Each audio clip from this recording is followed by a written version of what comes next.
How was your weeks? I mean, I know Asha's week has been incredibly busy, but Yeah, how was everyone's week? I don't know. I'm asking you. Well, I'm asking you, big shot. Big shot. My week was honestly really boring. I mean, I watched the King's Speech. Whoa. guys, literally, what did we do last weekend? Oh, we had a little birthday party for Jordan last weekend. That was really nice. Yeah, my girlfriend put it on, and she got all my friends to come down. Surprised you. Surprised We me, even saw yeah. you. I worked that day. I worked till 7, and then we had dinner at 8. I knew that much. Yeah. So when I got back, And then we were there, Yeah. and you're like, "Crap! I can't have fun anymore." she was just like I just was not looking in the direction that she wanted me to look in, because like you guys were all hiding. Yeah. And I didn't notice. So I was like, oh man, okay, I got to shower, and then we'll get out there. And then she was like leading me into the kitchen so I could like see everybody. I didn't know this, Jackson. You were hidden behind the Behind the curtains. Your curtains, yeah. And then I thought it was pretty obvious, but you did not see me until I came up behind you and actually hugged you. yeah, I was just around a corner, kind of tucked up to a wall. making and like the most sinister face I think I've ever You seen saw you make. Tom's normal face. Yeah. Oh. Yeah, but Oh, where's the air horn? there was a moment where Jorbo just looked at me, and I had like this big smile on my face, didn't know what to say, and Like he that. had no reaction for like a good 2 seconds. It was I the think- longest 2 seconds of my life, and then I just go, boo. And then he's like, oh my god. And then we all kind of jumped out at him. It was like sheer like I think that was just like an evolutionary like It was fight or defense flight. mechanism. Yeah, it was fight or flight, and I froze. Just primal fear of the unknown was It was taking me. place then, and it was you. I am the unknown. I think the plan for like this weekend, because again she split it into 2 different Yeah. things, because I guess there were enough people that like couldn't make one weekend or Jordan the other. just has too many friends. Crazy. I just got too many friends. I gotta like schedule everybody in. I could fit you in next June, perhaps. Yeah, you if have your put your assistant do application it. in now. You know. But yeah, I think the plan was to go to karaoke this weekend. So yeah, gotta warm up my vocal cords, guys. What's your Gotta- go-to gotta- song? Give us a little snippet, Jordan. Well, I'm not. Well, Just us. the classic There's no one else listening. improv rule: no and. I will not be. Cringy fact here. Jordan and I used to a cappella for the longest time. That's Back when we true. used to live together. Oh yeah, all the I time. forgot about that.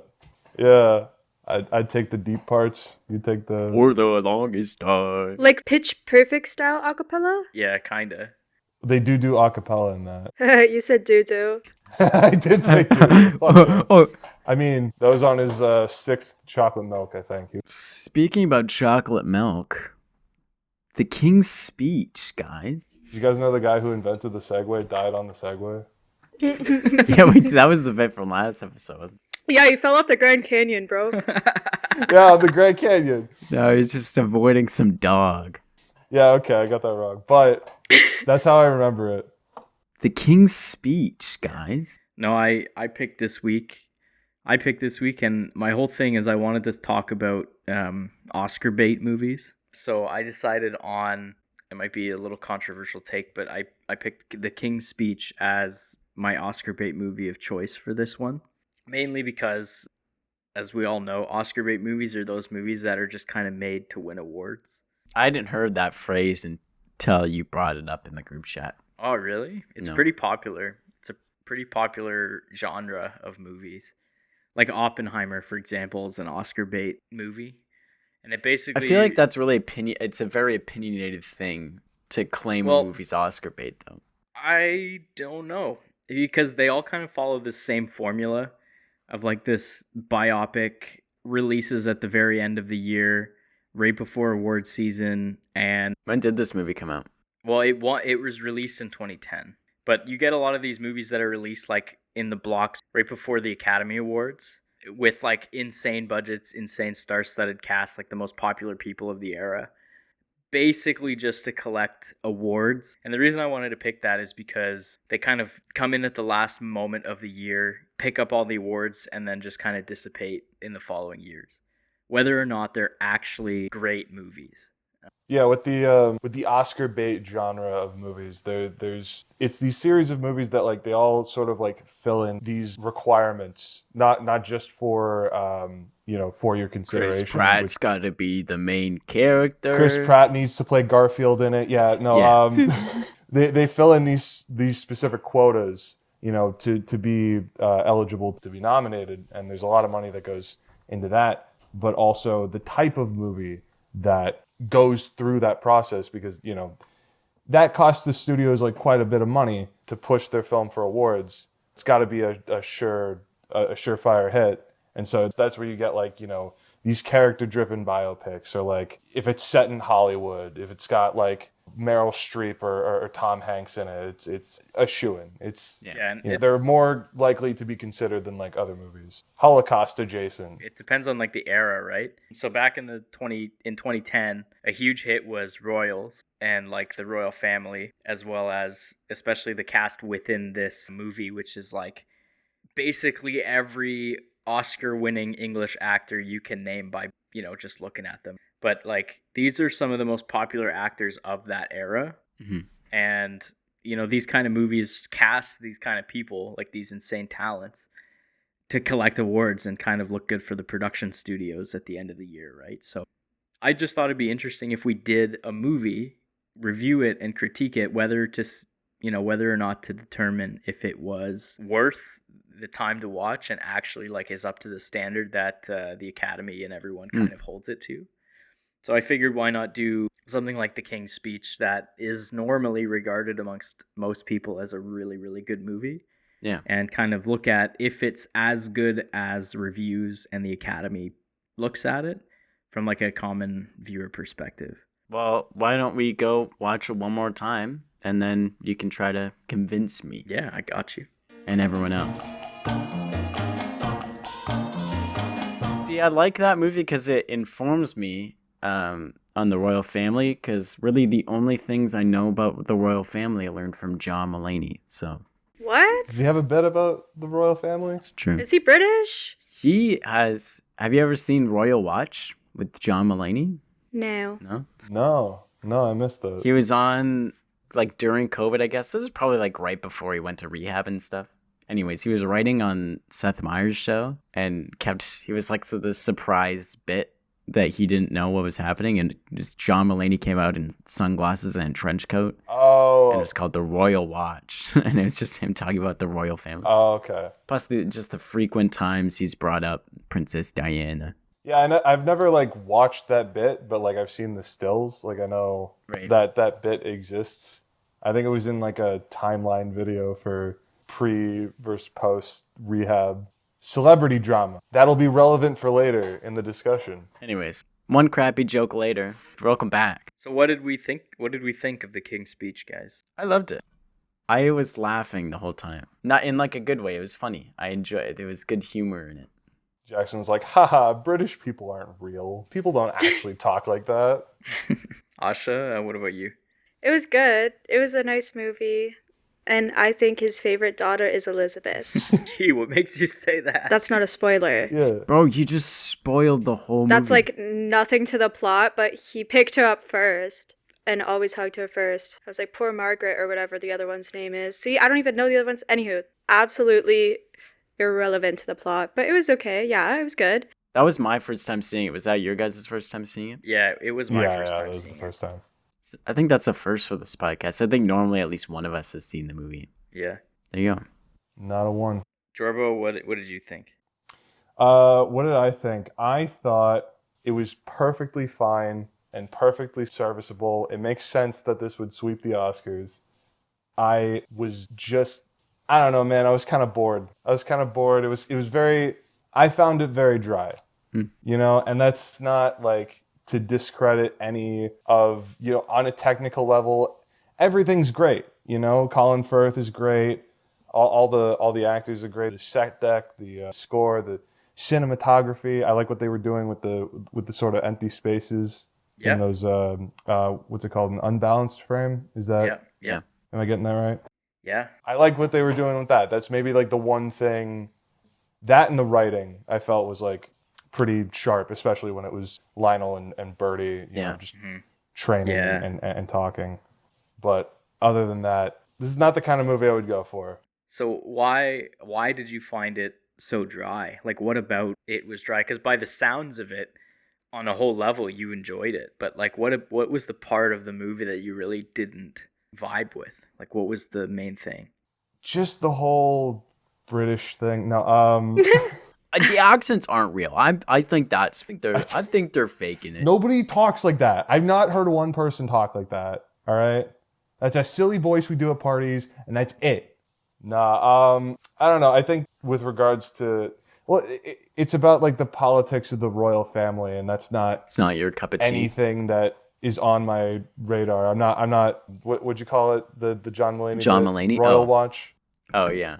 Yeah, I'm not on Royal Watch. I'm not super interested in the royal family. See, I thought it kind of had a good balance of. I definitely see what you're saying, but I kind of like just seeing friendship, past like in the deeper kind of writing part of it. Like there was a good boy gets friend, boy loses friend, boy gets friend back kind of story that I enjoyed kind of watching. It was your typical hero's journey, right? On the baseline, the movie's not necessarily any different than like an action movie in terms of how the plot moves. You know, like your character starts on a lower level, and then they go through some sort of mentorship or training, and they find themselves up higher in a better place than they started out, and then there's some kind of falling out action that leads them both on separate paths, and then They come the together. final moment is they come back together and they accomplish what they never could have before. And then they turn into cockroaches. Sorry. Yeah. That's a really niche joke. Sorry. So on an insanely basic level, the movie works because it follows the same formula that cinema's been following since the golden age. If I could piggyback off that for a second, Yeah, give her. just to elaborate on my point, just because it seems like I said I didn't like the movie because I don't like the royal family. That's not it. That's not exclusively it. But to piggyback off of that, I felt that it was a very by the numbers kind of plot, you know? Yeah. To say that everything was like fine, you know, on a technical level is to say that everything was like middle of the road, you know, kind of like not bare minimum. That's not what I'm trying to say. They played it safe. It's a very safe story. It's a very safe progression. At no point was I like, you know, on the edge of my seat or shocked by whatever. I don't know. We were talking Here's about why the I found it underwhelming. I'll say why I found it underwhelming is because it's set Yes. in like the beginning of the Second World War. Like they could have given us more content about war, but all we got was a little video of Hitler. Wait. It was so funny when we get to that scene too, because I was like, as soon as they start showing Hitler and they show Hitler speaking, I just started laughing because I was like, oh, watch. They're literally going to cut to him and he's going to be like sitting there like going like, if I could talk like that. If I could talk like Hitler could talk. And then literally after I said it, it cut to it and I just started laughing. I was like, imagine in the script it just says, he looks at Hitler longingly. Like, I thought that was a really funny beat. But it was a good moment. It was just really funny that he's getting that moment from Hitler. But See, the thing I get what you guys are saying, but I kind of have like an opposite perspective on it. I like that they contained it mostly to just his internal fears and like what was going on with the royal family. Mainly because that just kind of emphasizes just how much of a problem this thing was for him. And like the main thing is too, like it's the leading up to the war as well, which the whole reason World War II kind of happened to begin with is the world was a bit lenient on what Hitler was doing up until the war basically began. yeah. You know, like there's a lot of radio broadcasts about what was going on in Europe throughout the movie here and there. And the world didn't really care because they had just come out of a world war and they were like, well, nothing big's going to happen. That's not going to happen again. And then it happened again, and that's kind of why I think the war aspect of it was a little thin until the moment he had to deliver his speech. Yeah, I think, you know, to that point, it is sort of interesting to like have this like much bigger conflict going on in the background while you zero in on this one character. And then I think in that aspect it does turn out to be relevant to the conflict of you know, World War II starting, because you know he becomes king and he needs to inspire confidence in his people, and to do that he cannot stutter through his speeches. So the whole thing was for something, you know. And I like it because the whole movie, well, first of all, it is a real true story. And that's always kind of interesting when you're dealing with something like this on such a big scale. A lot of that plays into the fact that like the royal family has like insane amount of insane protocols to publicly look perfect, essentially. Like they, even to this day, they have a very hard time looking imperfect out in public, and even more so back in the 30s and 40s when it really did matter in terms of like the public persona and like wartime. So the fact that he had so much pressure to appear perfect and like have no problems when in the public eye, especially as king, is just on its own in a real life situation that's actually very interesting. So the fact that they adapted that into a movie, despite being such a small scale conflict when it comes to the screen, just the drama of understanding how particular the royal family was while going through this journey with a guy who normally would never be seen with a common man or common woman outside of, you know, like a photo op is Right, yeah. It was lovely. Like I really enjoyed it. It was such a cute little bromance. But without much of that like background context of like understanding what royal people are kind of actually like, I can see how certain things could get lost on other people that either don't know, don't care. Don't listen to John Mulaney. We're just running with that bit. I got like 3 jokes today. Yeah. You know, I see what you're saying.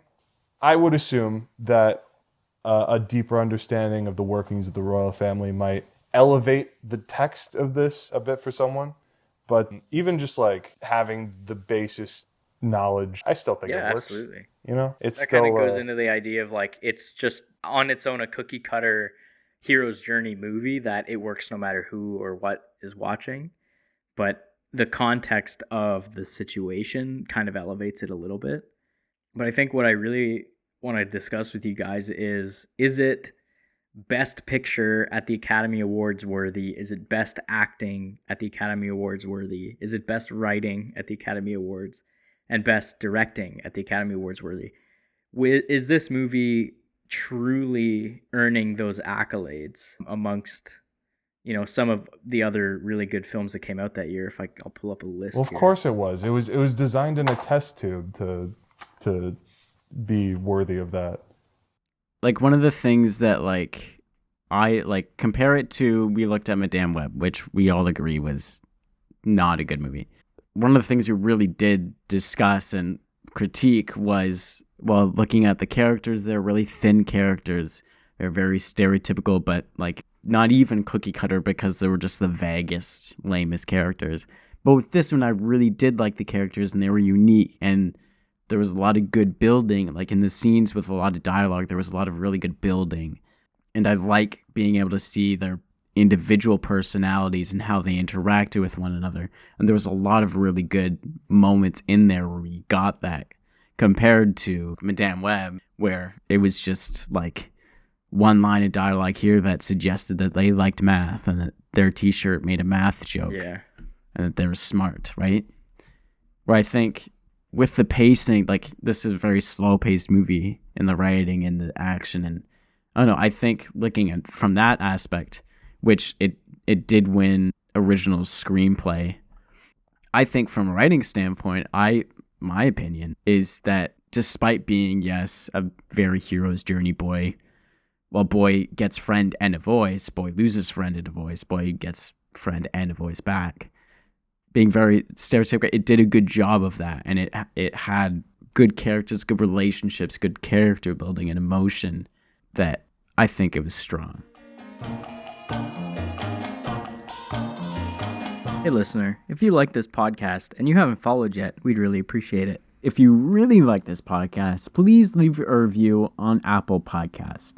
Each follow and review really helps bring our show to new listeners. You can also subscribe to our Patreon to get extended ad-free episodes and bonus episodes too. Visit patreon.com/Vanish Entertainment. Now back to the episode. It also kind of felt like a play. Did any of you else get that, especially with like lots of the wide shots and stuff? Yeah, I mean it's English. Like, well, it's English, and a lot of plays are mostly revolving, at least the ones that I've been in and seen, are like all English upper class stories with the very posh accent, and there could be some history with the director and whatnot as well behind the movie that is a bit more play-like. I think there is some. I was trying to read some on the birth of this movie, and I got so bored reading the article I was reading. It kind of works because in the movie itself, King George V says to Bertie that with the invention of radio and wireless, the royals no longer have to just appear to battle and not fall off their horse. They become actors. So they have to start putting on performances, which I think the blocking and the filming really plays into, because they have to put on an act, they have to walk specifically, they have to talk specifically. So I think the movie makers shot it specifically that way to make it feel like they're always putting on a performance. Right. Plays are very famous for walk here, say your line, walk here, say your line, exit stage. And that's kind of how these royals act, right? When they're not in their own home and in their own space. I found a lot of the other moments where they're more confined to themselves in their own homes, the camera is less staged and their movements are less robotic. Obviously because they don't have to put on that act anymore. But when the public is around, I definitely see what you're saying. I'm looking through a list of movies that came out in 2010. Oh yeah, I saw that too. These are like some heavy hitters that it was going up against. Especially Black Swan. 127 hours. Social Network. The Social Network lost to this. Like that's like one of my favorite movies. It's great, but always my question right now is, out of all the competition, does it make sense that movies like these sweep at the Oscars? And best original screenplay over Black Swan is like confusing to me, right? Inception, for example, like there's tons and tons of decent and Oscar-worthy films that came out in the same year. But this movie that was released, a couple months before the awards, with the entire BBC cast, an insanely Cast of wizards and secret spies, and the whole discussion is like, Oscar baits, are they worth it? Like, are they up to the way that the world sees them, or are they not? Like, I think I really enjoyed this movie just as a casual viewer and as like a reviewer, but my notes here are very limited. Like I barely have any technical notes, because I found that the way they shot this movie was so naturalistic. It didn't do anything too... I think there was some pretty cool stuff they did do with the cinematography. Absolutely, but compare that with Inception, for example. Yeah. So yeah, it's not really like pushing the medium. No, they're not necessarily going out of their way to be innovative or anything. Like, they were doing a lot with wide angles, and they were doing a lot of interesting things with Steadicam and movement, but it was nothing really out of the norm for what you'd see even on some lower budget stuff. I'm not saying up to par with, like, I'm not comparing to Inception and stuff like that, but I think there is a lot of things that they did do very differently intentionally with the cinematography of it. Yeah. If I can differ your point. I do agree with you. Like, they definitely put a lot of consideration into making it different, but mainly because their writing and their actual plot is so kind of conflictless A lot of it's internal that, they had to do it interestingly visual, because otherwise it would have just been a very dry, especially feeling like a stage play kind of movie. But the dialogue as well was, it was good, and the wit and charm of it was probably my highlight of the movie. But it wasn't, the performances weren't the best I've ever seen in my life, right? They were serviceable. They were very good. I'm not even gonna deny the fact that they were good. It's just they weren't some of the best I've ever seen. Colin Firth was great. Jeffrey Rush was playing an Australian and had an English accent, which I don't know if that's kind of accurate or what, but it definitely wasn't an Australian accent. I thought he was Australian. He is. He's playing an Australian person, but Jeffrey Rush is an English actor. No, I'm pretty sure he's Australian. Yeah, they mentioned he's are you talking about the actor that plays him? The actor. He's playing in Australia. Yeah, he's Australian. He is Australian. Huh. Regardless, he was doing an English accent, which, again, I don't know if that's accurate to if he would have had an English accent or not, but I kind of think it was Australian, because also in the scene when he's auditioning, because they tell that he's Australian by his voice. They make a point of that in the audition scene. Yeah, and this just kind of feeds into it. You cannot hear the difference between his English and Australian accent. It doesn't. Yeah, that part was a little confusing to me. It's it's not. Well, just listen to any Australian and then listen to his performance in this movie. It's not at all close. Maybe it's because for me personally, when I think of Australian, I think of the Big Les show, that rural, outback Australians, oi sassy, like that. Yeah, I think of Margot Robbie right now, because she's got a very mild Australian accent. But even though it's mild, it's still a world different from your traditional English. No, they show you immediately, right before you meet him, they show the Australian thing, which I thought was a pretty good little sneak. The Australian thing? Yeah, what do you mean the Australian? Tell us more. Yeah, Asha, the famous right when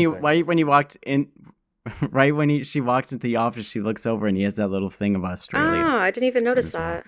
Yeah, I missed that. You were cooking dinner when.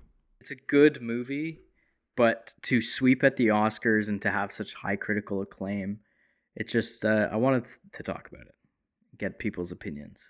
Yeah, especially for the best actor. I'm surprised about that. Not because the acting was bad. It was good, but it's just a limited script. There's not too many emotions. And I didn't see any of the rest of the movies that were in that year, so I have no idea. But I would have thought that best actor would be a more extravagant performance, perhaps. I feel in this conversation about Oscar bait, we're questioning the movies more so than the system itself, the Oscars. It's a bunch of industry people, high up, prestige industry people getting together, deciding that these movies are the best, and then we all just sort of, because it is the biggest award show for films. There's bias here. There's a great deal of bias, and it's all political. So to be is this worthy of the Oscars? Maybe isn't the right question. Maybe we should be questioning if the Oscars is worthy of deciding what the best movies and are. That's kind of why I wanted to bring this up, right? Is the Oscars, obviously a lot of people in the general audience look to determine what a good movie is, right? And I was listening to one thing where the editor was talking about the movie, and he was kind of saying with a movie in general, there's movies where, everyone on set is wow, this movie's going to be so great. And then it bombs. Where he was kind of saying this movie felt no one was really expecting it to be great. And then he was saying from his self, he was shocked to see the recognition it did get. And I thought that was quite interesting. I'm surprised it did so well at the Oscars. I was just thinking back, because I wrote a paper about this a couple days ago, but it was on a 2015 movie. I don't know when Me Too blew up, but at that point, all of the Oscar movies were strong female leads. but this was 2010. I think Me Too was in 2009, so I'm kind of surprised. Although, to be fair, that girly pop, his wifey, is a strong female. Yeah, I think she was nominated for supporting actress. I thought that was She's like within the nominated. last 6 Well, it years. started, but it really boomed in. 2006, sorry. Gotta brush up on my history then. Helena Bonham Carter was not nominated. I'm fairly certain she was because I wrote her name down. In Sorry, I was looking at the old one. It is weird to see her look so normal. I'm used to her playing wacky, off the walls, hot topic characters. I said Asha is foreshadowing of Dumbledore dying, Because he died in real life, guys. and in the movie, Womp womp. Died in this. He died in Harry Potter. he died in real life. Oh my gosh. It's kind of wild how many English actors do everything English. like the amount of Harry Potter actors in this movie is kind of hilarious. And Sweeney Todd has basically this entire cast as well. So it's kind of, I don't know. I enjoy it. Like they're all. I would have loved to see Sacha Baron Cohen pop up in this. I would have loved to see Alan Rickman pop up in this as well. Alrighty. Remember when he says "my wife"? My That was pretty wife. cool. That's one of my favorite movies. Alrighty. Oh my gosh, can we do a mixed review on Borat? On Borat, Yes, I'd be down. that'd be good. And we could do mockumentaries. I've never seen Borat. What? You need Oh. to. It's a Oh, you're in for a treat, Bucko. yeah. Well, next time on Mixed Reviews. The problem is I know too many people who do the Borat impression that I'm just already over. Jackson. Jackson loves to do it. When we watched it together, Asha banned me from doing it before the movie started. Because the movie didn't even start and you were doing it. I was like, Like that doesn't. It's not funny to me anymore, and I haven't even seen the movie. it'll be funny when you watch it. I think it'll be funny once you watch the movie. It's good. And you're like, Knowing you, Tom, you'll start doing it after you watch the movie. I was going to say, you're also very not politically correct. So I feel like you'll especially enjoy this movie.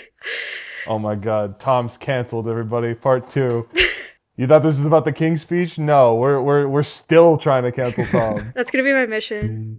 Do, do, do, do, do, do, do, do, do, do, do. Alrighty. All right, well, Well, good night, guys. yeah. Thanks for having this chat with me. Bye. Bye. Hey there, I'm Jackson's mom, and this has been Mixed Reviews with Tom McMahon, Jackson Brotherton, Jordan Vairo, and Asha Joseph. This episode was mixed, mastered, and edited by TheOldManDave. Be sure to follow our podcast on your favorite podcast app and join our Patreon for extended, ad-free, and bonus episodes. The link is in the show notes. This has been a Vanish Entertainment production. Thank you for listening.